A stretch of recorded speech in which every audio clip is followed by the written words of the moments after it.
여러분, 제가 이전에 우리 정명훈 씨가 지휘하는 그런 연주회를 간 적이 있습니다. 우리 정명훈 씨라고 하니까 저랑 굉장히 친한 것 같지만 사실 우리나라가 낳은 대표적인 그런 음악가죠. 정명훈 씨가 연주하는 지휘하는 연주회를 갔는데요. 아마 잠실에 있는 롯데 시어터홀에서 했던 것으로 기억이 납니다. 굉장히 규모가 큰 곳에 여러 명의 오케스트라 연주자들이 같이 함께 연주를 했습니다. 다양한 악기가들이 거기 있었는데요. 여러분, 오케스트라에서 연주되는 악기의 종류가 대략 몇 가지 정도 될 것 같으세요? 어느 정도 될까요? 대략 20가지에서 30가지, 2, 30가지 정도 된다고 합니다. 우리가 잘 아는 현악기만 세어보아도 무엇이 있어요? 바이올린, 비올라, 첼로, 콘트라베이스, 또 연주하는 곡에 따라서 뭐 하프, 이렇게 현악기만 해도 이렇게 있고 거기에 관악기, 타악기까지 하면 뭐 금방 20가지가 넘어갑니다. 근데 그렇게 다양한 악기 연주자들이 굉장히 아름다운 연주를 하고 있는 것이 감동적이었습니다. 세계적인 지휘자, 우리 정명훈 씨 마에스트로라고 하잖아요. 정명훈 씨가 지휘하는 것도 굉장히 인상적이지만 그곳에 있었던 그 오케스트라 연주가 굉장히 매력적이었어요. 왜 그랬을까요?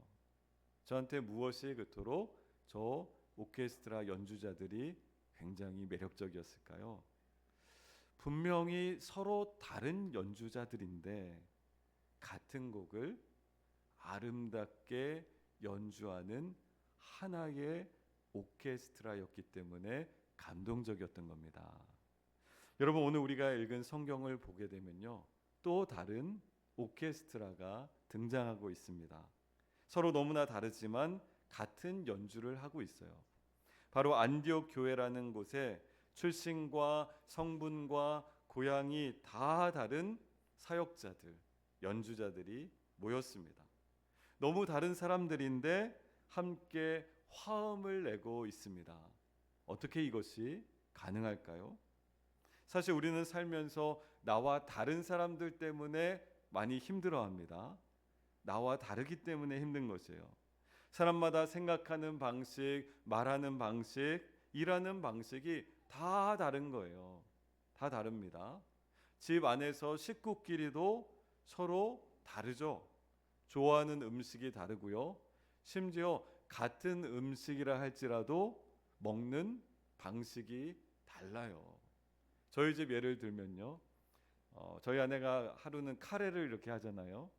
근데 저희 아내는 카레를 밥이랑 충분하게 많이 카레를 넣어서 비벼서 먹어야 된다라고 그렇게 얘기를 하고요. 저는 다 비비는 걸 싫어해요.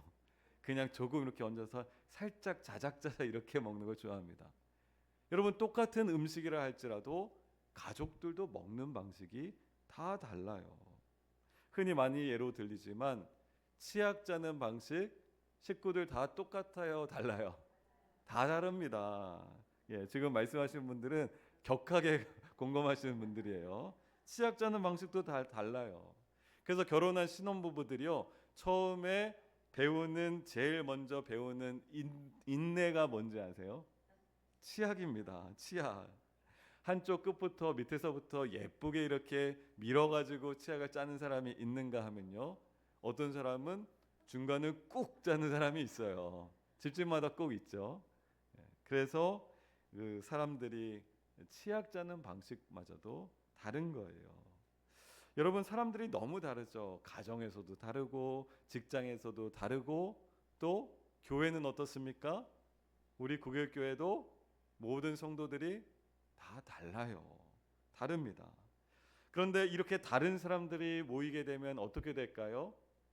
각자 살아가는 방식이 있기 때문에, 생각하는 것이 다 다르기 때문에 불협화음이 있을 수 있습니다. 갈등과 상처가 생길 수 있어요. 여러분, 교회라고 해서 갈등과 상처가 없습니까? 아니, 멀리 갈 필요도 없죠. 우리 가정이라고 해서 전혀 갈등과 상처가 악이 없는 완전한 가정이 있습니까? 없어요. 이 땅에서 없습니다. 교회 안에도 불협화음이 있을 수 있고 갈등이 있을 수 있고 상처가 생길 수 있다라는 것이에요. 그래서 오늘은 이렇게 서로 다르지만 하나님께서 왜 굳이 교회에서 우리를 한 팀으로 만들어 놓으셨는지에 관한 말씀을 좀 나누려고 합니다. 도대체 하나님께서는 왜 이렇게 서로 다른 우리를 통해서 무슨 일을 하고 싶으신 것일까에 관한 말씀입니다. 여러분, 본문에 나오는 안디옥 교회, 이 안디옥이라는 곳은요 현재 튀르키예에 해당되는 지역입니다. 근데 이 안디옥이라는 도시가 형성된 이후로 지금 이 본문에 나오는 안디옥이라는 도시가 최고의 순간을 맞이하고 있어요. 이 안디옥이라는 도시가 최고의 순간을 맞이하고 있습니다. 여러분, 알렉산더 대왕 우리가 잘 아시죠? 그 알렉산더 대왕의 휘하의 장군이었던 셀류쿠스라는 이 장군이 왕조를 시작하면서 이 안디옥이라는 도시를 만들었어요. 자기 아버지의 이름을 딴 도시입니다. 그 안디옥이라는 이 도시는 경제적인, 문화적인, 군사적인 요충지였어요. 그리고 그 이후에 로마 시대에 넘어가서도 세 번째로 큰 도시가 바로 이 안디옥이라는 도시였습니다. 그런데 이렇게 대단한 그런 의미가 있어서 그 도시가 최고의 순간을 맞이한 걸까요? 아닙니다. 바로 안디옥 이 도시가 하나님께서 이방 선교를 기획하시는 도시로 시작되기 때문에 굉장히 중요한 도시가 된 겁니다. 도시가 만들어진 이후로 최고의 순간을 맞이하고 있어요. 여러분, 본문 1절을 보시면 안디옥 교회는 선지자와 교사가 주도적인 영향력을 갖고 있었음을 보게 됩니다. 여기서 성경에서 선지자라는 것은 어떤 목회적인 사역의 방향과 틀을 제시하는 그런 지도자를 뜻하는 것이에요. 지금으로 말하면 목회자라고 할 수가 있겠죠. 또 교사라는 것은 예수님께서 구약에 예언된 메시아가 맞다라는 것을 성경을 통해서 가르치는 성경 선생님이 바로 여기 본문에 나오는 교사라는 직분이었어요. 안디옥 교회는 성경 공부에 굉장히 열심이었습니다. 하나님의 뜻을 순종하도록 잘 준비되어 있던 공동체였어요. 그것이 안디옥 교회입니다. 다시 말하면 영적으로 어때요? 잘 조율이 되어 있는 교회가 바로 이 안디옥 교회였습니다. 여러분, 이런 안디옥 교회의 선지자와 교사가 오늘 본문에 몇 명이 나올까요? 몇 명입니까? 5명이 나옵니다. 5명. 바나바, 시므온, 루기오, 마나엔, 사울. 이렇게 5명이 오늘 안디옥 교회의 교사요 선지자라고 나옵니다. 이 바나바라는 인물은요 구브로 섬 출신이에요. 지금으로 말하면 지중해 키프로스 섬 출신이 바로 이 바나바입니다. 가장 중요한 인물 중에 하나예요. 초대교회 역사에서 가장 중요한 인물이고 이 안디옥 교회에서는 가장 오래된 그리스도인이 바로 이 바나바였습니다. 또 시므온은 니게르라 하는 시몬이라 이렇게 되어 있죠. 이 니게르라는 것은 라틴어인데 얼굴색이 검다라는 그런 의미가 있는 라틴어가 니게르입니다. 그러니까 시몬은 어디 사람일 가능성이 높아요? 아프리카 사람일 가능성이 높은 거예요. 그래서 신학자들은 예수님께서 십자가를 지고 가실 때 옆에서 구레네 사람 시몬이 그 십자가를 대신 졌는데 바로 그 시몬이 이 사도행전에 나오는 시몬일 것이다 라고 신학자들은 추측합니다. 또 루기오는 구레네 사람이라고 이렇게 되어 있죠. 북아프리카 리비아에 해당되는 그 지역에서 온 사람이었어요. 마나에는요 헤롯 안디바의 젖동생이라고 되어 있는데 이것은 실제 친족 관계로 동생이란 뜻이 아니고 헤롯, 여기서 헤롯은 세례 요한의 목을 베었던 그 헤롯입니다. 이 헤롯과 함께 자랐던 사이라는 뜻이에요. 그러니까 오랜 친구이고 왕실의 굉장한 측근이라는 뜻입니다. 즉 정통 유대 지역 예루살렘 수도에서 살다가 온 사람이 이 마나엔이었어요. 그리고 마지막으로 사울, 우리가 잘 아는 바울입니다. 길리기아 다소 출신, 지금의 터키 지역인데 사울이 나옵니다. 여러분, 우리나라로 따지면 어디서 온 거예요? 일단 섬이니까 우리나라의 대표적인 섬 제주도에서 왔고요. 또 강원도에서도 오고요. 예루살렘 수도에서 왔으니까 서울에서도 온 것이고요. 또 전라도, 경상도 각각 지방에서 사람들이 모인 겁니다. 유대인도 있었어요. 이방인도 있었어요. 심지어 유대인 이민자도 있었습니다.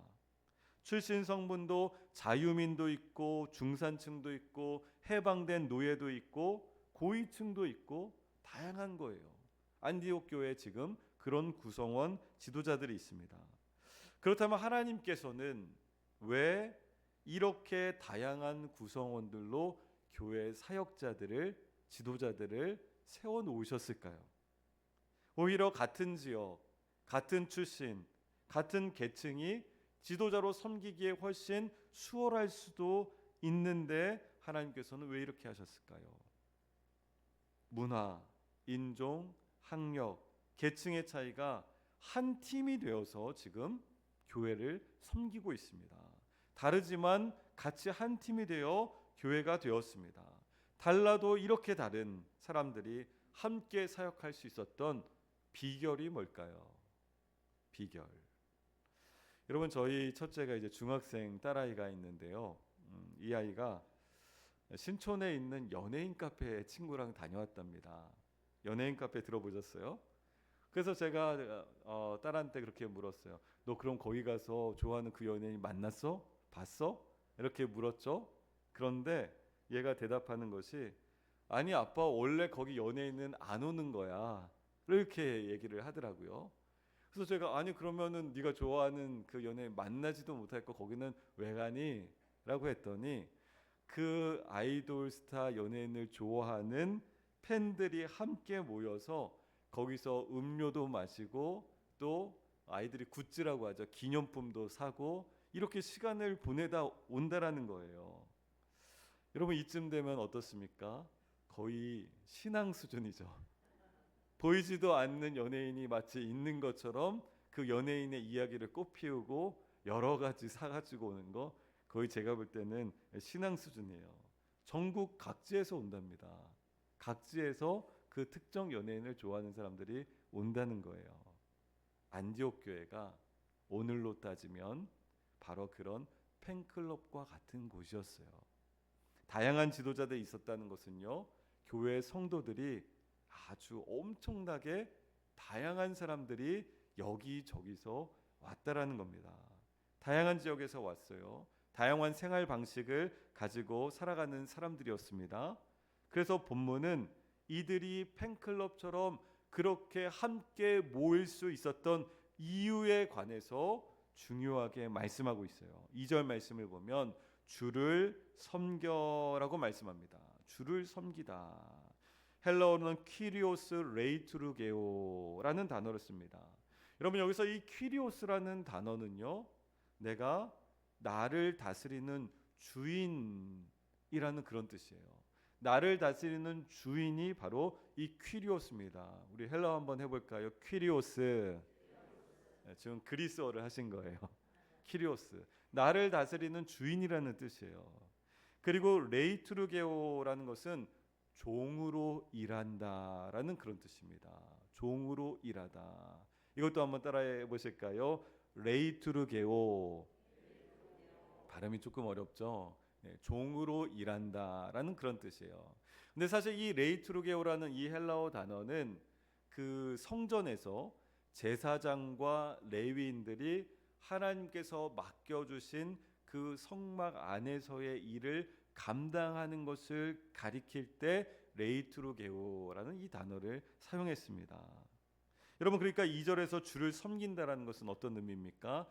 나의 인생을 하나님께서 주신 목적대로 살아간다라는 그런 의미예요.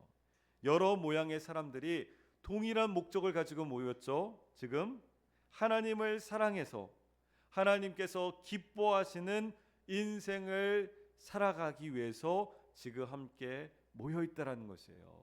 지금 저와 여러분들이 이 자리에 왜 모여 있습니까? 왜 우리가 모여서 교회가 되었나요? 하나님을 사랑하기 때문에, 하나님께서 기뻐하시는 인생을 살고 싶어서, 그래서 하나님 앞에 예배함으로 이렇게 모여 있지 않습니까? 그러니까 이렇게 모인 사람들은 아까 나를 다스리는 주인이십니다 라는 이 고백처럼 내가 주님을 섬기는 일에 기꺼이 헌신할 수 있었던 겁니다. 안디옥 교회 사람들은 예수님 너무 좋아하니까 예수님을 따르는 팬클럽 회원들과 같았던 것이에요. 성경적으로 말하면요, 단순한 팬이 아니라 예수님의 종들이었고 예수님 앞에 헌신자들이었습니다. 한번 따라 하실까요? 나는 예수님의 종입니다. 나는 그래서 헌신합니다. 이것이 바로 다양한 사람들이 함께 모여 있을 수 있었던 비결이었단 말이죠. 그렇다면 하나님께서 예수를 따르는 이런 자들 왜 모아 놓으셨을까요?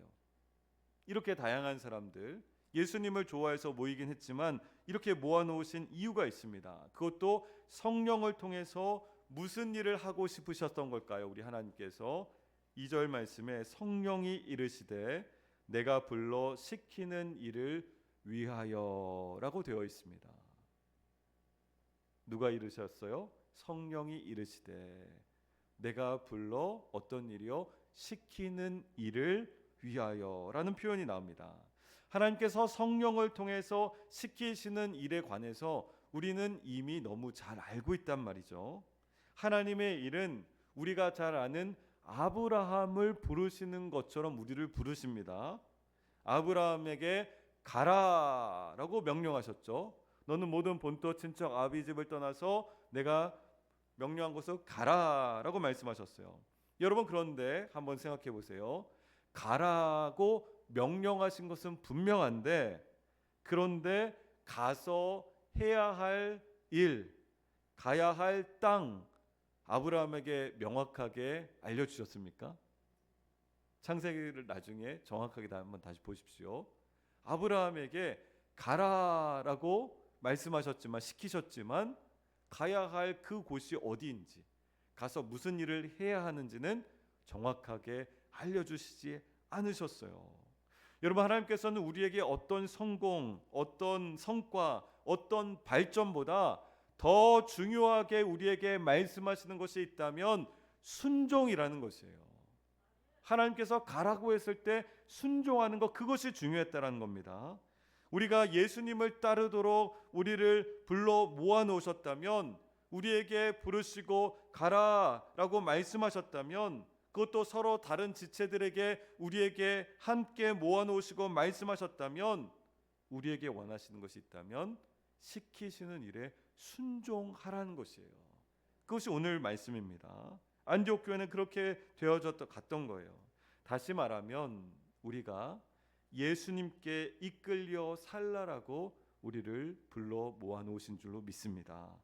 내가 뭔가를 해보고 싶은데 각자 의견이 다 다르면 어때요? 다 의견이 다를 수 있잖아요. 그럼 어떻게 됩니까?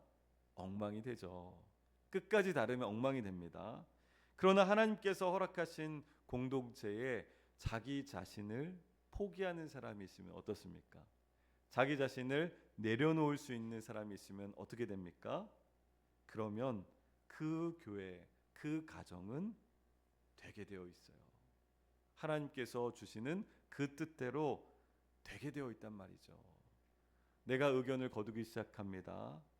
그러면은 우리를 누구 때문에 모아놓으셨어요? 예수님 때문에 모아놓으셨죠? 내가 나를 내려놓고 내 의견을 거두기 시작하면 누구만 드러나게 되어 있어요? 예수님만 드러나게 되어 있는 거예요. 예수님만 우리 교회 안에서도 드러나게 되는 줄로 믿습니다. 가정이든 교회든 예수님만 드러날 수 있도록 하나님께서는 안디옥 교회를 그렇게 이끌어 가셨고 오늘 우리를 그렇게 이끌어 가신다라는 겁니다. 오늘 우리가 읽은 이 사도행전 13장 본문 이후에 15장을 보게 되면 하나님께서 지혜와 은사를 주세요. 서로 다름의 문제를 해결하시기 위해서 필요한 것이 지혜와 은사였습니다. 제가 우리 장로님들과 여러 가지 의논하는 가운데서도 항상 이제 의견을 내고 또 어떤 의견이 있으신지 같이 함께 나눕니다. 그러면서 조율해 가요. 그리고 저는 본질이 아닌 것은 어떤 것이든 다 타협할 수 있습니다. 그것이 본질이 아니면, 성경 말씀에 나와 있는 본질이면 제가 목숨 걸고 어떻게 해서든지 설득해서 지켜야 되겠지만, 그렇지 않으면 다 타협할 수 있어요. 하나님께서 우리에게도 같이 다 다르게 모아놓으셨지만 우리가 나를 내려놓기 시작하고 내 안에 있는 것들을 포기하기 시작하고 할 때, 그때 하나님께서는 교회를 이끌어 가시는 줄 믿습니다.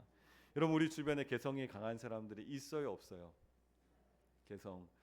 강단에서 얘기하기 좀 그렇지만 어떤 부흥사들은 개성을 뭐라고 해요? 개 같은 성질이다. 그렇게 얘기하시는 부흥사 목사님들 있으시더라고요. 개성 강한 사람들이 있어요. 자기 주장이 강하죠. 그런데 성령께서 역사하시면요, 서로 경청하고 순종하는 마음이 우리 안에 생기기 시작하는 겁니다. 본문은 성령께서 그렇게 인도하신다고 말씀하세요. 여러분, 신기하지 않습니까? 정말 놀랍지 않습니까? 어떻게 가정에서, 교회에서 이것이 가능할까? 성령께서 우리가 주님을 섬기고 있다면 우리가 서로 다른 사람들을 존중하고 아끼는 그런 문화를 허락하여 주신다라는 것이에요. 예수로 인해서 하나가 되는 그런 신비한 놀라운 역사가 교회 안에 일어나게 된다라는 겁니다. 가정 안에서도 일어난다라는 겁니다. 여러분, 서로 존중하고 아끼는 문화, 이것이 없다면 반대로 말하면 우리는 성령을 거스르고 있는 것은 아닌지 우리가 유심히 생각해 볼 필요가 있어요. 서로의 다름을 인정할 수 있어야 돼요. 그런데 사람들이 가라라는 하나님의 말씀을 듣지 못할 뿐만 아니라 순종하지도 않는다면 서로 아끼고 사랑하는 하나 되는 교회를 이루어가는 것을 어지럽힙니다. 그래서 혹시 내가 정말 하나님 앞에서 서로를 아끼고 사랑하고 존중하는 문화 가운데 자연스러운지, 아니면 나는 분쟁하고 투기하고 시기하고 다툼하는 일에 내가 익숙한지 교회 안에서도 우리가 살펴볼 필요가 있습니다. 오늘 안독교회는요, 하나님의 부르심, 하나님의 역사에 응답했습니다. 반응했습니다. 그래서 3절 말씀을 보게 되면요, 교회가 성령에 반응하며 금식하고 기도했다라고 그렇게 말씀하고 있어요. 여러분, 2절에서도 금식이라는 단어가 나왔고요, 3절에서도 금식이라는 단어가 나왔습니다. 성경에서 어떤 특정 단어가 반복해서 연속으로 나오면 그것은 굉장히 중요한 의미가 있다라고 보시면 됩니다.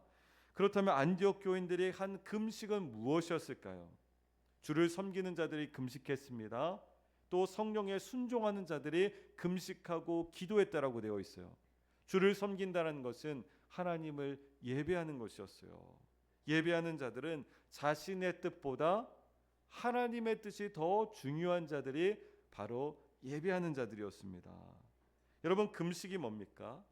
자신의 뜻을 부정하는 거예요. 자신의 그 욕구를 부정하는 거예요. 그 가운데 하나님께만 집중하고 하나님께만 예배하고 싶습니다 라는 표현이 바로 금식이었어요. 또 금식을 통해서 기도하잖아요. 예배와 금식과 기도는 서로 긴밀하게 연결되어 있습니다. 금식 자체가 중요한 것이 아니죠. 한국 교회에서는 때론 금식이 아니라 굶식을 할 때가 많죠. 그냥 굶는 것. 그런데 어떤 식사를 내가 안 하고가 중요한 것이 아니에요. 예배를 위해서, 하나님의 뜻을 알기 위해서, 그래서 나를 내려놓고 나를 단절하고 하나님께 집중하겠습니다라는 의미로 금식했던 겁니다. 금식이라는 것은요, 하나님의 일을 준비하기 위한 시간인 줄로 믿습니다. 이렇게 안디옥 교회의 성도들이 금식하며 성령에 민감하게 반응했습니다. 그럼 하나님께서 준비된 자들을 반드시 사용하시는데요, 여기서 준비라는 것은 뭘까요? 준비라는 것은 아까 말씀드린 것처럼 하나님의 뜻에 순종할 수 있는 마음이 준비입니다. 여러분, 안디옥 교회를 향한 하나님의 뜻은 복음을 전하는 것이었어요. 복음을 전하는 것. 오늘 우리 국일교회를 향한 하나님의 뜻 무엇일까요? 동일합니다. 우리 가정을 위한 하나님의 뜻 무엇일까요? 동일합니다. 내 인생을 향한 하나님의 뜻 무엇일까요? 동일합니다. 복음을 전하는 것이에요. 복음을 전하는 것이에요. 3절 말씀에 주님은 우리를 보내시는 분이시다라고 말씀하고 있죠. 우리를 가정으로 보내셨습니다. 우리는 가정에서 보내심을 받은 자들인 거예요. 우리 직장에서, 학교에서, 또 교회에서, 우리 지역사회에 보내심을 받았어요. 무엇하라고요? 복음을 전하라고. 내가 보내심을 받았다라는 겁니다. 예수로 충만한 복음 가운데 보내심을 받은 것이에요. 여러분, 그 찬양 혹시 아시죠? 난 예수로 충만하네. 저는 이 대목을 부르면요, 그렇게 뜨거워지더라고요. 그렇지, 예수로 충만하면, 내 안에 예수님으로 가득 차면, 예수님으로 충만하다는 것이 무엇입니까? 내 안에 있는 모든 더러운 찌기들은 다 빠져나간다는 것이잖아요. 예수님으로 충만한데 다른 더러운 것들이 있을 수 있겠습니까? 예수님으로 충만하면 그 예수님이 너무 좋아서 복음을 전할 수밖에 없다라는 것입니다. 여러분, 서로 다른 악기들이 같은 연주를 하면서 아름다운 한 곡을 연주할 수 있는 비결이 뭡니까? 탁월한 지휘자가 있으면 가능해요. 오늘 우리 시원 찬양대 은혜롭게 찬양하셨는데요, 우리 탁월한 지휘자 지사님 계시잖아요. 그래서 아주 은혜롭게 찬양을 하나님께 예물로 올려드립니다. 탁월한 지휘자가 있으면 가능해요. 우리의 인생 가운데 예수님이라는 탁월한 지휘자가 있으면, 우리의 가정 가운데, 우리 교회 가운데 예수님이라는 탁월한 지휘자가 있으면, 그럼 우리 교회가 아름다운 하나의 공동체, 하모니가 될 줄로 믿습니다. 또 많은 연주자들은 기준이 되는 소리에 자신의 악기 소리를 조율해야 됩니다. 아마 그런 광경 보신 분들이 있으실 거예요. 기준이 되는 소리에 다 맞춥니다. 튜닝을 하는 것이에요. 그렇다면 우리에게 있어서 기준이 되는 소리는 무엇이겠습니까? 복음이에요. 복음. 복된 소리라는 뜻이잖아요. 복음은 예수님이 날 구원하셨습니다. 예수님이 날 살리셨습니다. 예수님이 우리를 이끌어 가십니다 라는 이 복된 소리에 우리의 인생을 조율해 보는 거예요. 그리고 우리는 예수님을 자랑하며 사는 것이죠. 여러분, 그 팬들은 보니까요, 이 연예인 카페에 다니는 그런 팬들 보니까요, 이 사람들은요 참 대단해요. 요즘에는 버스 정류장이나 지하철에도 자기가 좋아하는 아이돌 스타 생일 광고를 내더라고요. 아이돌 스타 기획사에서 내는 게 아니고 이 팬들이 얼마나 좋으면 지들이 알리는 거예요. 우리 좋아하는 스타 생일이에요. 축하하는 겁니다. 여러분, 하물며 우리 예수님 팬클럽이잖아요. 저와 여러분들 예수님 너무너무 사랑하고 좋아하시잖아요. 예수님 때문에 서로 달라도 다른 우리들이 예수님 안에서 하나 되고 예배하고 섬기고 하나님 앞에 나아갈 수 있다는 것이죠. 그 얼마나 우리가 예수님을 알리고 싶습니까? 복음을 전할 수 있는 것이죠. 한번 따라 하실까요? 우리는 예수 팬입니다. 우리는 예수님 팬클럽이었던 거예요. 여러분, 하나님께서는 서로 다른 우리를 이렇게 하나로 부르셨습니다. 예수님께 이끌리는 인생이라는 이 공통 분모가 저와 여러분 사이에 다 있어요. 여기 계신 어느 한 분도 예외 없이 예수님께 이끌리는 인생, 그 공통 분모가 우리 안에 다 있다라는 것이죠. 예수님이 마치 오케스트라의 지휘자처럼 우리 각 사람을 조율해 주실 줄 믿습니다. 그렇다면 또 복음이라는 기쁜 소리에 서로 다른 사람들이 서로 맞추기 시작한다면 같은 곡을 아름답게 연주하는 것처럼 다르지만 하나 된 같은 신앙 공동체, 교회가 이루어질 줄로 믿습니다.